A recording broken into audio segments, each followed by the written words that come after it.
Welcome to Pindar Poetry. We hope you learned something new. You start by confirming prerequisites and taking immediate action. Back up your data now, because encryption attempts can wipe the device. Use Google Backup or copy files to a PC. Once backed up, make sure the phone is charged above 50% and plugged into a stable USB cable. Then enable developer options and toggle USB debugging so your computer can communicate. These steps remove roadblocks, so you can proceed into repair steps without accidental data loss or connection errors. Once in recovery, assess if the file system is corrupted or the encryption header failed. You can reboot to recovery with power plus volume keys or run a DB reboot recovery from your PC. Make sure to try file system repair first. Run fsck ext4 from a DB shell to fix blocks, then reboot.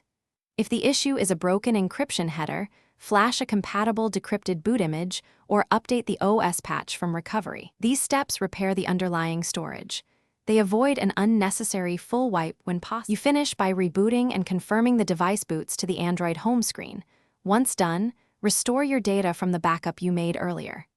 If the phone still enters a boot loop, reflash the stock firmware using Odin or Fastboot, ensuring the image matches the exact build number. This replaces corrupted encryption metadata.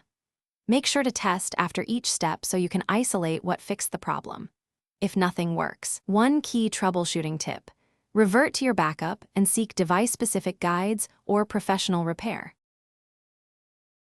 Thanks for watching. Consider subscribing if we helped you.